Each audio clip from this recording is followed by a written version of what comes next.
the cold Korean Mafia boss who rejected all until he saved a black girl from her husband. A muffled cry echoed from the alley beside the Diamond Club.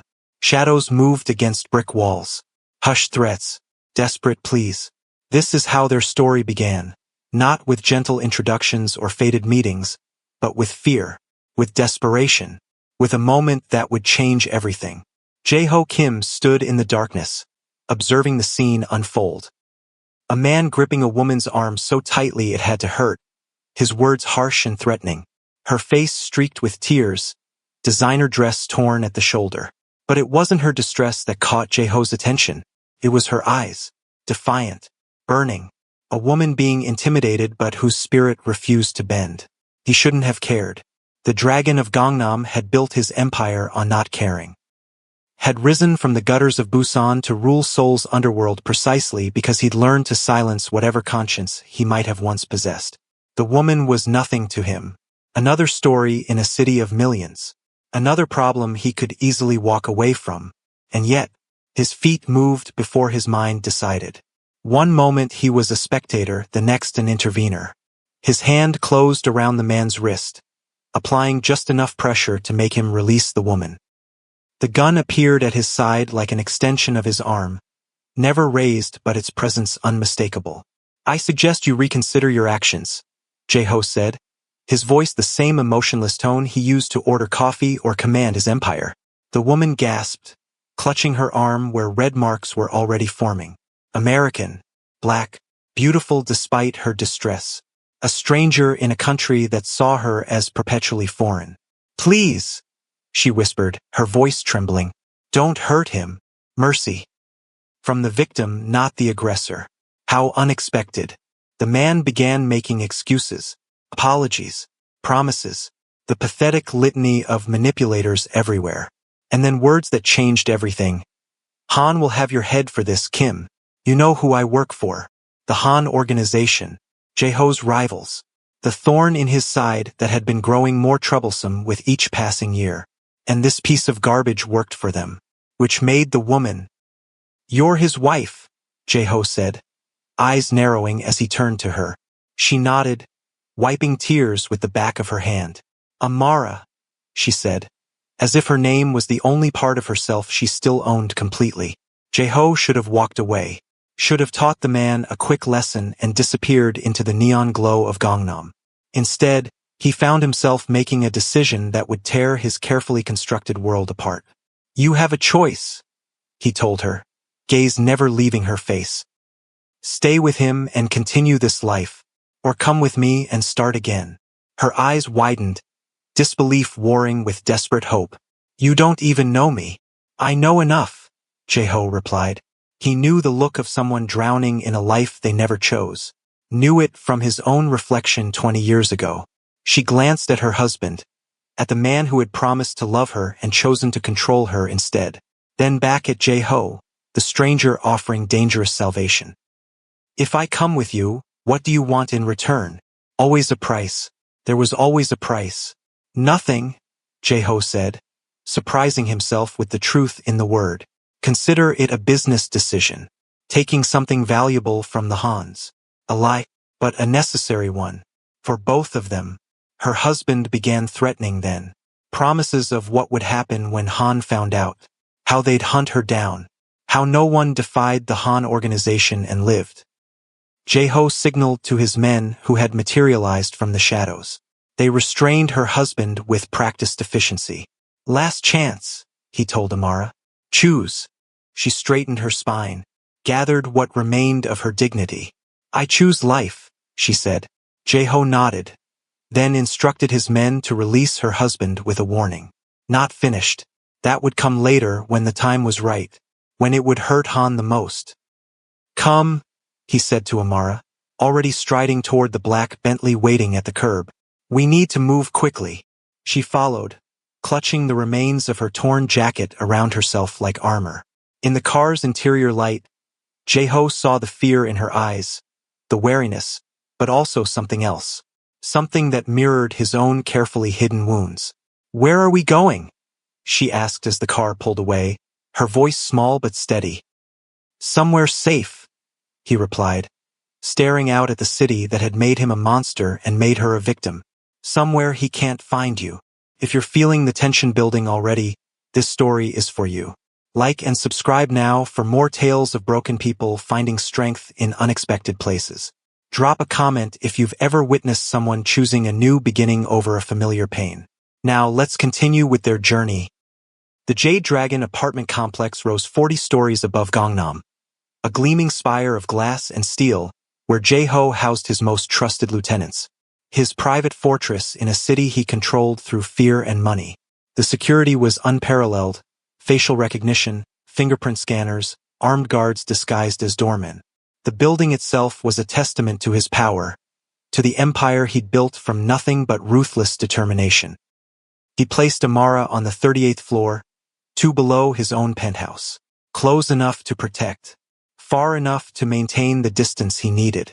The apartment was one of several he kept furnished but empty, safe houses for emergencies, for visitors who needed discretion, for situations like this one that he couldn't have anticipated but had prepared for nonetheless.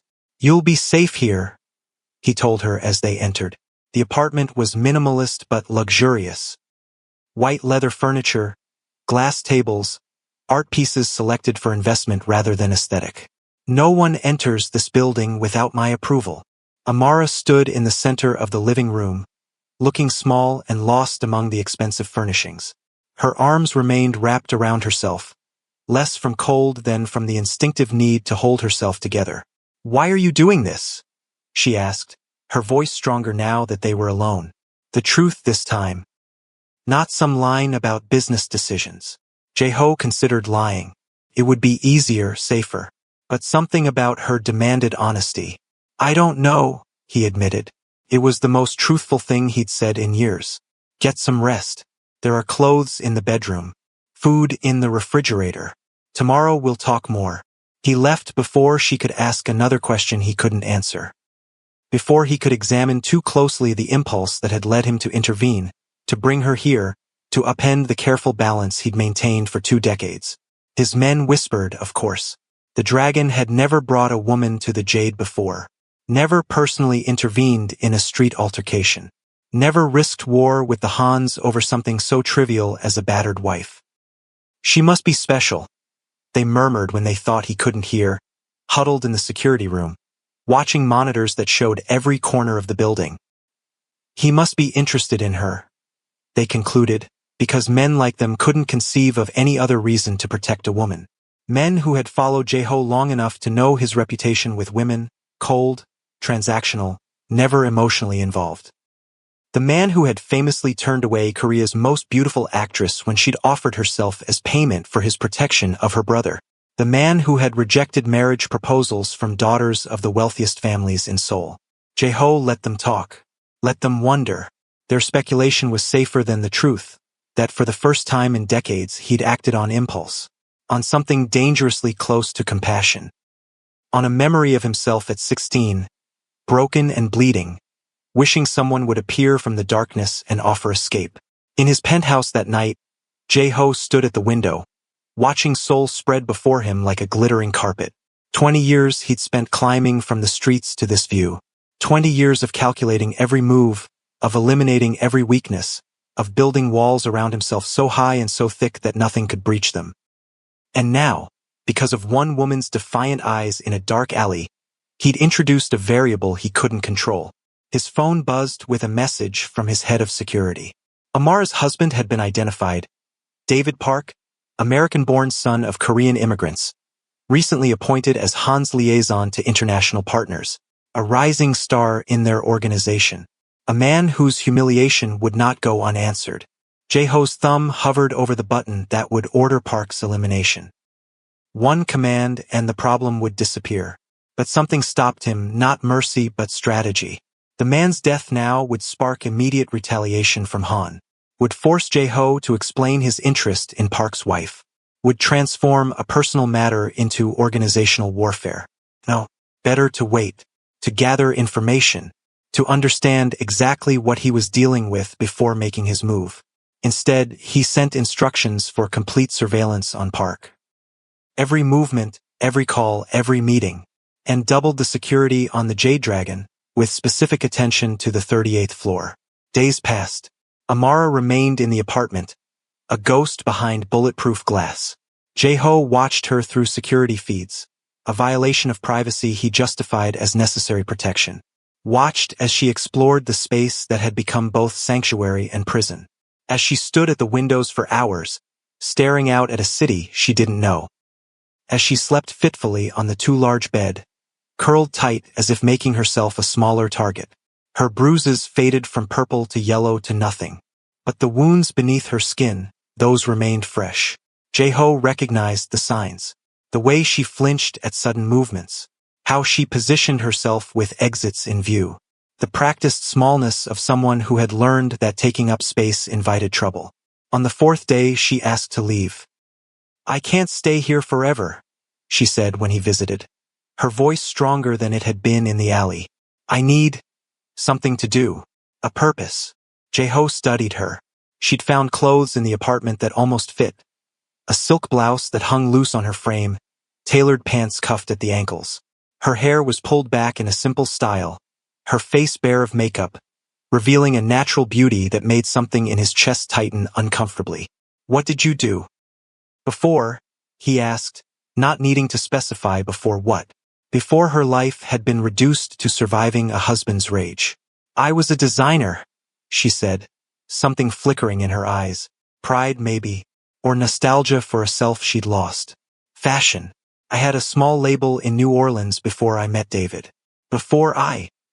She trailed off, but the unspoken words hung in the air. "Before I gave it up for him. Before I became his possession rather than my own person." He gave her work at the Diamond's front desk. Not charity, he could tell she was too proud for handouts. A legitimate job at his most profitable club, where he could ensure her safety without making her feel like a prisoner. Where she could interact with others without being exposed to potential threats. Where he could watch over her without making his interest too obvious. The first time she entered the Diamond Club as an employee rather than a victim was a study in contrasts. The torn dress replaced by a simple black suit that Jae-ho had ordered for her. The tear-stained face now composed, chin lifted slightly as she took in the opulent interior she'd only glimpsed during her escape. The club manager, a thin man named Hyunwoo who had been with Jae-ho since the beginning, watched her with barely concealed suspicion. "She will work the front desk," Jae-ho told him in Korean, his tone leaving no room for argument. "Treat her with respect." "Of course, boss," Hyunwoo replied, bowing slightly.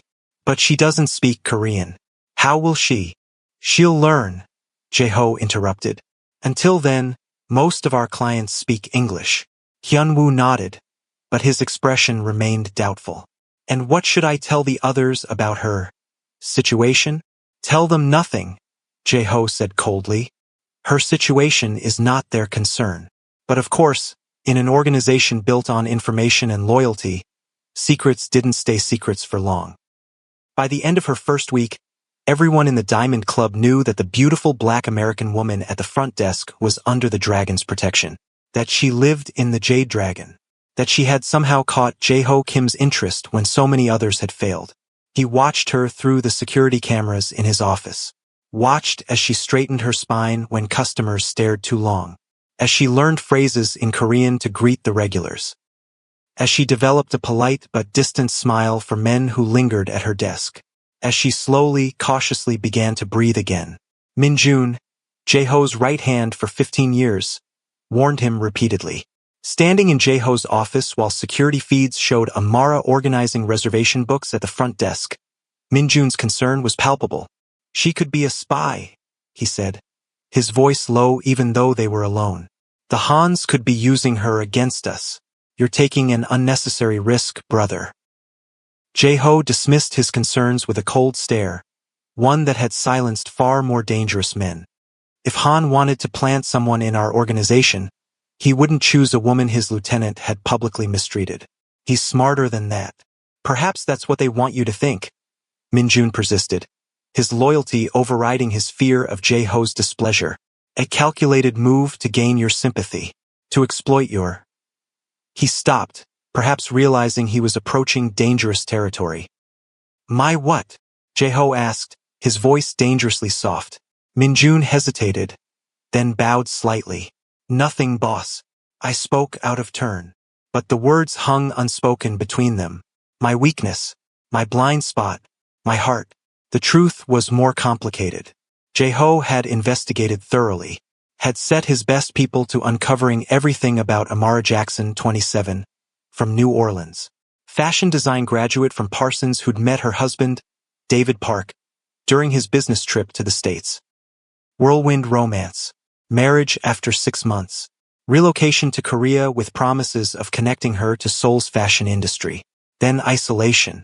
Control. Escalating cruelty. A familiar pattern to anyone who'd seen it before. Her passport had disappeared shortly after their arrival in Korea.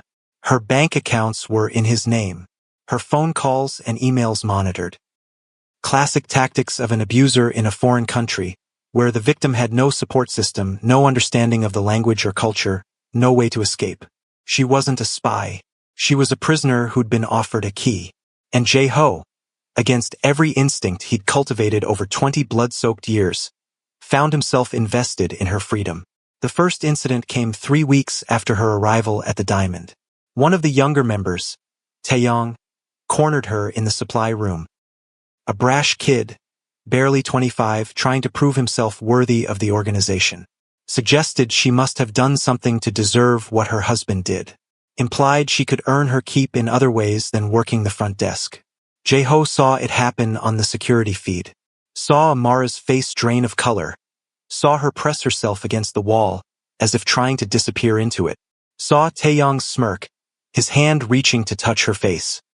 Before the boy's fingers could make contact, Jae-ho was moving. Down the stairs from his office, through the crowded club floor, into the back corridor where supply rooms lined the wall. He didn't run. The dragon of Gangnam never ran. But he moved with purpose, with barely contained fury, with a cold determination that made staff members scatter from his path. When he reached the supply room, Taeyong had Amara backed into a corner, her eyes wide with fear but her chin still lifted defiantly. The boy was speaking in low Korean, assuming she couldn't understand the crude suggestions he was making. "Step away from her," Jae-ho said quietly in Korean, his voice carrying more menace than a shout ever could. Taeyong froze, then turned slowly, the color draining from his face as he realized who had spoken. "Boss, I know exactly what you were just doing," Jae-ho interrupted, switching to English. "Amara, please return to your post. I need to speak with Taeyong privately." She hesitated, her eyes darting between them. Nothing happened. "I know," Jae-ho said, more gently than anyone had heard him speak in years. "Please, I just need a moment." She nodded, slipping past them both, careful not to touch either man as she left the room. Jae-ho waited until the door closed behind her, then turned his full attention to Taeyong, who was visibly trembling now. "Boss, I didn't know she was so important to you," he stammered. "I thought she was just what?" Jae-ho's voice was soft, curious almost, as if genuinely interested in the answer. "Just a woman," Taeyong finished lamely. "Just a foreigner. Just a possession," Jae-ho suggested, nodding as if they were having a philosophical discussion. "Just a thing to be used and discarded. Is that how you see women, Taeyong? As things?" The young man swallowed hard, unsure how to answer. Jae-ho didn't wait for him to figure it out. "You have 2 options," he said calmly. "You can transfer to our operation in Incheon, the fish processing plant. Far from here, far from the women you clearly don't know how to respect. Or you can leave the organization entirely." Taeyong's eyes widened in horror. The fish plant was where careers went to die, where those who had failed Jae-ho but weren't worth killing were sent to fade into obscurity. "Boss, please. It was just a mistake. It won't happen again." "You're right about that," Jae-ho agreed. "Because you won't be here. Incheon or nothing, Taeyong. Choose now." "Incheon," the young man whispered, defeated. "Good choice. Be gone by morning." "And Taeyong." Jae-ho stepped closer, his voice dropping to a whisper. "If I ever hear that you've disrespected another woman, in any capacity, you'll wish I'd chosen the second option for you today. Are we clear?" Taeyong nodded frantically. Yes, boss. Crystal clear. Jae-ho left without another word, returning to his office where he could watch the security feeds. Amara was back at the front desk, her hands steady as she arranged reservation cards, her face composed. But he could see the tension in her shoulders, the slight tremor in her movements when she thought no one was watching. The whispers changed after that. Now they said the dragon had found a new obsession, that the Ice King was finally thawing. That the man who'd rejected every woman who'd ever pursued him had finally found his weakness. Jae-ho ignored them all. He wasn't obsessed. He was curious. It had been so long since anything had surprised him. And Amara, everything about her was unexpected, like the way she left a cup of coffee outside his office door each morning. Black, no sugar, exactly how he preferred it. She never mentioned it, never lingered to ensure he found it. Just left it there, a small act of gratitude or perhaps connection, before continuing with her work. He never thanked her, never acknowledged the small kindness, but he found himself waiting for it, found himself disappointed on the one morning it didn't appear. He sent his driver to check on her that day, only to discover she'd fallen ill. A fever, the housekeeper at the Jade Dragon reported. Nothing serious, but enough to keep her in bed. Without thinking, he sent his personal physician. Then food from his favorite restaurant. Then books to keep her occupied. He told himself it was practical. A sick employee couldn't work. But the truth lurked beneath his justifications, unwelcome and persistent. When she returned to work 2 days later, something had changed. The slightest softening around her eyes when she saw him. A ghost of a smile that vanished too quickly. And worst of all, the fragile hope he felt in response. Dangerous. Foolish. Weakness creeping in where he'd sworn never to allow it. "Thank you," she said quietly when he passed her desk that morning. "For the doctor. The food. The books." He nodded once, not trusting himself to speak. Not here, not in public, not where his men could see whatever might show on his face. But that evening, as his driver took them both back to the Jade Dragon, the usual silence between them felt different. Charged with unspoken words, with questions neither of them dared to ask. "Why did you do it?" she finally said, as the city lights blurred past the tinted windows. "Send the doctor. The food.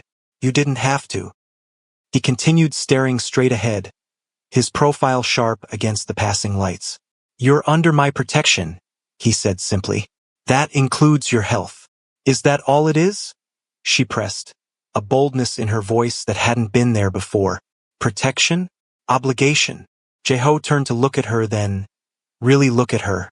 In the dim light of the car's interior, her eyes were luminous, her skin glowing with the last traces of fever. She was beautiful, yes, but it was more than that. She was alive in a way that few people in his world ever allowed themselves to be. Honest, direct, undiminished by the cruelty she had endured. "Does it matter what it is?" he asked quietly. "Yes," she said simply. "It matters to me." He had no answer for that. No answer that he was willing to give even to himself. So he turned away again, back to the safety of the cityscape rushing past, back to the comfort of distance and silence. Jae-ho had built his empire on isolation. Had risen to power precisely because he had nothing to lose, no one to protect, nothing that could be used against him. Women had tried and failed to breach his defenses for years. Daughters of powerful families offering alliances through marriage. Beautiful actresses seeking protection or patronage. Even rival bosses offering their sisters as peace treaties. He'd rejected them all without hesitation. Love was for fools. Attachment was weakness. Family was liability. These truths had kept him alive and untouchable for 2 decades. And yet, here he was, watching security footage of Amara organizing files at the front desk, wondering what she'd look like if she truly smiled, if she ever felt safe enough to laugh without restraint. Winter deepened. Amara had been under his protection for nearly 3 months when the first threat arrived. A black envelope delivered to the Diamond's front entrance. Inside, a photograph of Amara entering the apartment complex. On the back, 2 words written in red ink, "Mine still." Jae-ho doubled her security without telling her why. Assigned Songmin, his most trusted soldier, as her personal guard. increased surveillance on known Han territories. But the threats continued. Photographs of Amara shopping, leaving work, even sleeping through her bedroom window. Each one a promise that her husband hadn't forgotten, hadn't forgiven. The anger that filled Jae-ho surprised even him. Cold, calculated strategy he understood. This was different. This burned hot and desperate. This made him want to tear Seoul apart brick by brick until he found the man and ended him. This made his hands shake when he thought of Amara's fear returning. He began driving her himself, from the apartment to work and back again. His Bentley drawing stairs as it pulled up to the club entrance each evening. The Dragon of Gangnam, playing chauffeur to a woman who barely spoke above a whisper. The rumors spread like wildfire through Seoul's underworld, that the untouchable Jae-ho Kim had finally been touched, that the man who rejected all had finally found someone he couldn't reject. During those drives, something grew between them, fragile as spider silk, strong as steel wire. She told him about New Orleans, where she'd grown up, about the grandmother who had raised her after her parents died, about studying fashion design, about the small boutique she'd opened with money saved from 3 different jobs, about meeting David at a charity gala, about being swept off her feet by his charm and attention, about how quickly charm had turned to control, then control to intimidation. How she'd followed him to Korea believing his promises of change, only to find herself trapped in a foreign country, her passport missing, her money controlled, her contacts with the outside world severed one by one. "You must think I'm stupid," she said one night, staring out at Seoul's glittering skyline as they sat in traffic. To fall for it, to not see what he was until it was too late. "No," Jae-ho said, his voice uncharacteristically gentle. "I think you're human. I think you wanted to believe in something good." She turned to him then, her eyes searching his face as if seeing him for the first time. "And what do you believe in, Jae-ho Kim?" He had no answer. Had stopped believing in anything but power and survival long ago. But something about her question made him want to find an answer that wouldn't disappoint her. Jae-ho offered little of himself in return for her confidences. His words had always been weapons or walls, never bridges. But sometimes, when the lights of Gangnam streaked across her face, when the intimacy of the car's interior made it feel like they were the only 2 people in Seoul, he found himself speaking of his childhood in the slums. His mother's struggle with addiction, his father's disappearance, the hunger that had driven him to join the street gangs at 14. He told her about the foster home after his mother's overdose, about the beatings, about the night he'd finally fought back and fled to the streets, about being taken in by old Kim, the original dragon of Gangnam, who had seen something in the half-starved 16-year-old with dead eyes and quick hands.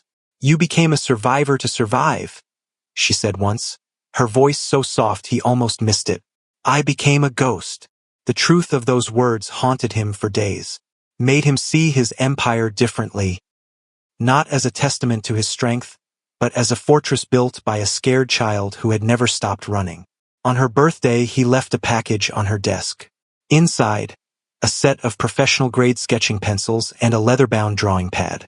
He hadn't mentioned the gift, hadn't even signed it. But that evening, he found a folded paper on his desk. A sketch of the Seoul skyline as seen from his office. Perfect in every detail, capturing not just the buildings but the feeling of standing above the city, of looking down on a world that had once tried to crush him. In the corner, 2 simple words, "Thank you." He kept that drawing locked in his desk drawer. On bad days, the days when darkness threatened to swallow him whole, he would look at it. Remind himself that creation existed alongside destruction, that beauty could grow even in his world of thorns. Spring arrived, painting Seoul in cherry blossoms and new beginnings. Amara bloomed too. The woman who had arrived terrified now walked with quiet confidence. She'd made friends among the staff, learned enough Korean to joke with the bartenders, started designing outfits for some of the club hostesses, her talent earning respect where her connection to Jae-ho had only brought suspicion. And Jae-ho? He was losing the battle against his own heart. The walls he'd built over decades were crumbling, and he couldn't find the will to repair them. He found excuses to be where she was, found himself smiling, actually smiling, when she entered a room, found his thoughts drifting to her when he should have been focused on business. Minjun confronted him on a rainy April evening. This has gone on long enough, brother. The men talk. Our enemies talk. They say the great Jae-ho Kim has been leashed by a foreign woman. That you're distracted. Weak. They stood in Jae-ho's office, rain lashing against the floor-to-ceiling windows. The lights of Seoul blurred into watercolor smudges. Minjun's face was tight with concern, with loyalty that bordered on desperation. Han is using this against you, Minjun continued when Jae-ho remained silent, telling everyone you've lost your edge, that you're ruled by your... He hesitated, choosing his words carefully. Your infatuation. The old Jae-ho would have silenced Minjun for such words. Would have reminded him painfully of the hierarchy between them. Instead, he stared out at the rain-soaked city and asked, "And what if they're right?" The question shocked them both. Hung in the air between them, a confession Jae-ho hadn't intended to make. For a moment, Minjun's face revealed naked surprise, before carefully composing itself again. Then we have a problem, Minjun said finally, because this organization wasn't built on sentiment. It was built on power, on fear, on the understanding that Kim Jae-ho cannot be touched because he has nothing to lose. And now I do, Jae-ho said softly. It wasn't a question. Minjun's expression softened, just slightly. I've been with you since we were street soldiers together. I've seen you rise from nothing to rule this city. I would die for you without hesitation. He paused, choosing his words carefully. But this woman, she makes you vulnerable in ways our enemies will not hesitate to exploit. Leave me, Jae-ho said, suddenly tired of the conversation, tired of the truth in Minjun's words, tired of the conflict between the man he had been and the man he found himself becoming. That night, Jae-ho stood on his penthouse balcony, rain soaking through his shirt, thinking about choices. For 20 years, he'd believed emotion was the enemy, that connections were chains that would only drag him down. Now he wasn't so sure. Now he wondered if perhaps he'd been wrong all along. If the strength he'd sought in isolation might actually be found in connection. If the man who needed no one was not more powerful, but merely more alone. The confrontation came without warning. 3 of Han's men, waiting in the parking garage when Amara left work. If Song-min hadn't been with her, if Jae-ho hadn't installed those extra cameras, if the security team hadn't responded so quickly. But they had. By the time Jae-ho arrived, the situation was under control, and Amara was shaking in Song-min's car. A cut above her eye, the only physical damage. The psychological damage was another matter entirely. Her eyes had gone distant, retreated to that place victims go when the world becomes too much to bear. Jae-ho knew that place. He'd lived there for years as a child, had built his entire empire to ensure he never had to return. He knelt beside the open car door, rain plastering his hair to his forehead, and did something he hadn't done since his mother died. He reached out, took her trembling hand in his, held on as if he could anchor her to the present through sheer force of will. Amara, he said, her name like a prayer on his lips. Amara, look at me. You're safe. I'm here. When her eyes finally focused on his face, when her fingers tightened around his, something inside Jae-ho broke open. A dam he'd built against all feeling, all weakness, all love, crumbling in an instant. In its place, something new and terrifying and exhilarating rushed in. Something he had no name for, no defense against. He took her to his penthouse that night, not for the reasons his men might have assumed, but because he couldn't bear to let her out of his sight, couldn't trust anyone else to keep her safe, couldn't face the thought of her alone with her fear. She slept in his bed while he kept vigil in a chair by the window, watching the city that had betrayed them. When she woke crying from nightmares, he was there. Awkward, uncertain, but there. When dawn broke over the horizon, painting the room in gold, they sat together in silence, something unspoken growing between them. It was Amara who finally gave it voice. Why did you save me that night? You didn't know me. I meant nothing to you. The question hung in the air between them, demanding truth after months of careful distance. Jae-ho stared at his hands. Hands that had done so much harm, hands that now ached to comfort rather than hurt. I saw myself in you, he finally said, the words raw in his throat. Not as I am now, but as I was then, trapped, afraid, fighting to survive in a world built to destroy you. He told her then what he'd never told anyone, about the foster home after his mother's death. The man who was supposed to protect him but became his tormentor instead. The night Jae-ho had finally fought back, 16 and terrified, leaving the man unconscious in a pool of blood. How he'd run to the streets and promised himself he'd never be vulnerable again. Never trust, never love, never need. I built this empire so no one could ever hurt me again, he confessed. Became the person I am so I wouldn't have to fear others like him. And then I saw you in that alley, and suddenly all of it felt empty. The silence that followed was heavy with decades of pain, with possibilities neither of them had dared imagine. Amara moved first, crossed the distance between them, placed her hand against his cheek as if he were something precious rather than something to fear. We're both still running, she whispered. Maybe it's time we stopped. The kiss that followed wasn't gentle. Couldn't be, not with the storm of emotions behind it. Years of loneliness, months of longing, the desperate need to feel something, anything beyond the pain they both carried. When they finally broke apart, breathing hard, Jae-ho rested his forehead against hers and whispered words he'd sworn never to say. I need you. 3 words. 3 words to shatter 20 years of solitude. The organization erupted when word spread. Some approved the boss was human after all. Some feared change. What would this mean for business?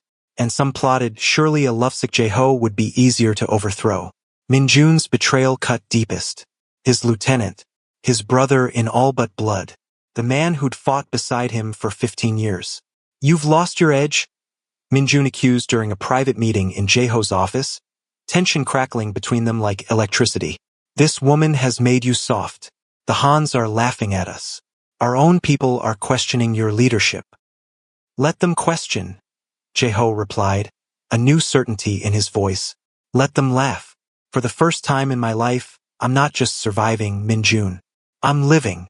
The ultimatum came 3 days later. A message delivered by the organization's elders. 7 men who had watched Jae-ho rise from street soldier to leader, who had backed him when old Kim died, who had profited from his cold efficiency for 2 decades. Choose, Amara or the empire he built. There was no room in their world for divided loyalties. No place for a leader whose heart belonged to an outsider, especially one connected to their enemies. Jae-ho had faced challenges many times without flinching, had made difficult decisions without remorse, had built his reputation on ruthless decisiveness. But this choice paralyzed him. The empire was his identity, his safety, his life's work. Amara was his redemption, his future, his chance at something more than power and fear. He didn't tell her about the ultimatum, didn't burden her with the weight of his decision. Instead, he took her to a small restaurant in Insadong where no one knew his name, watched her laugh at her own attempts to use chopsticks, listened to her dreams of opening her own design studio someday. For one perfect evening, they were just a man and a woman, sharing a meal, sharing a future that might never exist. That night, holding her as she slept, Jae-ho made his decision. By morning, he had set things in motion. Accounts transferred, properties secured, escape routes planned. He would walk away from everything, the power, the respect, the empire he'd built from nothing. He would choose her, choose love over fear, choose healing over power. But her husband found them first. The confrontation came at dawn. 20 of Han's men, led by Amara's husband himself. They'd had help from inside. Min-jun's final betrayal, delivering building schematics, security codes, patrol schedules. They came with determination and hatred, came for revenge, came to reclaim what they believed was theirs. The security team transformed the pristine penthouse into a stronghold. Through it all, Jae-ho remained calm and focused, with Amara safely hidden in a panic room he'd installed years ago, with everything to lose. When he finally faced her husband, this man who had treated her like property, who had marked her soul with fear, Jae-ho didn't see a rival. He saw himself as he might have become, A man so consumed by control he'd destroyed the only thing worth protecting. "She's mine," Park said, tension radiating from every line of his body as they stood in Jae-ho's office, the battle raging outside the door. "She'll always be mine. Everything she is, I created." "She belongs to herself," Jae-ho replied, his voice steady even as adrenaline coursed through him. Something neither of us deserved to learn. The confrontation that followed wasn't what anyone expected. It came from behind Park, from Amara herself. Her voice steady as she stepped forward, no longer hiding, no longer afraid. She had escaped the panic room, had made her way through the chaos, had found her way to this final confrontation as if drawn by invisible threads. "I don't belong to either of you," she said, looking her husband in the eye for the first time since that night in the alley. "I choose my own path now." Park stared, disbelief etched across his face. You wouldn't even exist without me," he said, his voice rising with desperate anger. "I made you. I brought you here. I gave you everything." Amara stepped forward, standing shoulder to shoulder with Jae-ho. "I existed before you. I survived you, and I'll thrive without you." The aftermath was complicated. Park was arrested not for his treatment of Amara, but for his involvement with the Han's illegal operations. Evidence Jae-ho had been gathering for months, delivered anonymously to authorities who had been paid to look the other way until now. The Han organization reeled from the blow, their international connections severed with Park's arrest, their operations under scrutiny from law enforcement suddenly emboldened to move against them. Through it all, Jae-ho waited for the organization's response, waited to be cast out for choosing a woman over loyalty, for the coup that Min-jun had surely planned, for the fall that seemed inevitable. It was Song-min who came to him 3 days later. Song-min who had protected Amara all these months, who had seen what others hadn't, that Jae-ho hadn't grown weaker through love, but stronger, more focused, more.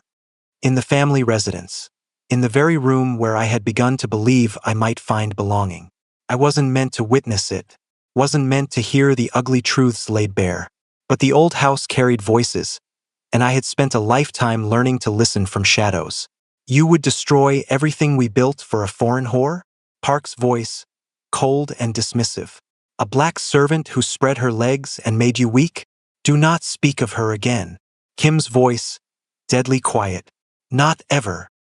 You forget yourself, boy. I made you. I can unmake you just as easily. You made nothing. You ran when things became difficult. You left me to clean up your messes, to rebuild what your recklessness nearly destroyed. I turned your street gang into an empire, and now I'm turning that empire into something that will outlast us both. Because of her." The contempt in Park's voice made me flinch even from my hiding place. "Because she's filled your head with weakness, with legitimacy, with playing by rules made to keep people like us down." "No, because I'm tired of living in darkness. Because I want something more than power built on fear." The silence that followed felt like the pause before an execution. When Park spoke again, his voice had changed, no longer angry, but cold with certainty. "Choose then, her or your family, her or your birthright, her or the blood that runs in your veins." I didn't wait to hear Kim's answer. Couldn't bear to be the thing that separated him from his heritage, his family, his identity. I slipped away silently, packed only what I had brought originally to the estate, and disappeared into the night. 3 days I managed to evade him. 3 days of cheap hotels and constant movement, using every trick I'd learned from watching Kim's security operations. 3 days of grief so profound it felt like dying, of second-guessing my decision, of wondering if I'd thrown away my one chance at belonging. On the 4th day, he found me. I opened my hotel room door to find Kim Hyun-woo standing in the hallway, looking unlike himself in jeans and a simple button-down shirt. No security detail, no imposing presence. Just a man who looked like he hadn't slept in days. "You left," he said simply. I heard what Park said. "I won't be the reason you lose your family." "You didn't hear my answer." He stepped forward, not touching me but close enough that I could feel the heat of him. "I chose you. I will always choose you." The words I'd waited a lifetime to hear from someone, anyone who meant them, the belonging I'd searched for across continents. "Your family." is you now. If you'll have me. Kim Enterprises transformed over the next 2 years, shedding its shadowed past like a snake sheds skin. I headed the new International Relations Department, my languages and diplomatic skills finally recognized with the title and respect they deserved. The blue dress became my trademark at business functions, a reminder of where I'd started and how far I'd come. Not everything was smooth. There were attempts to undermine the new direction, assassination attempts, sabotage from those who preferred the old ways. Park made good on his threat to disown Kim, taking family loyalists with him back to Japan. But for every loss, there were unexpected gains, legitimate business partners relieved to work with a company free from criminal ties, talented employees attracted by the new ethical direction, opportunities that had been closed to an organization with Shadow Dragon's reputation. I created a scholarship foundation for international students facing sudden funding revocation, a direct response to what had happened to me at Oxford. Kim established rehabilitation programs for former employees transitioning from criminal operations to legitimate employment. Together, we built something neither of us had dared imagine possible, a future not defined by past constraints, an identity not limited by others' expectations. On the day Kim Enterprises was officially removed from international watch lists for suspected criminal activity, Kim proposed. Not with grand gestures or public declarations, but privately, in the library of the family residence where we'd first begun to see each other as equals. "What are you doing dressed like that?" he asked as I entered wearing a new blue dress. This one formal, elegant, clearly chosen for a special occasion. I smiled at the echo of our beginning, at how far we'd come from maid and master, from invisible and untouchable. "Becoming your equal in every way," I answered and held out my hand. He took it, and in that simple gesture was everything we'd fought for: recognition, respect, belonging. The validation that I was not defined by the boxes others put me in. That Kim was not limited by the path others had chosen for him. That together, we could rewrite the stories we'd been given and create something entirely our own. The world doesn't make it easy for people like me. Black women who dare to claim their brilliance, who refuse to be diminished, who demand recognition in spaces designed to exclude them. The world doesn't make it easy for people like Kim, men raised in violence who choose to break cycles, who rebuild rather than destroy, who choose vulnerability over power. The world fights against these transformations with everything it has. But sometimes, just sometimes, the world loses. Sometimes blue dresses win against gray uniforms. Sometimes the question, "What are you doing dressed like that?" becomes not an accusation but an invitation to revolution. Be brave enough to wear your blue today. Sometimes the answer changes everything.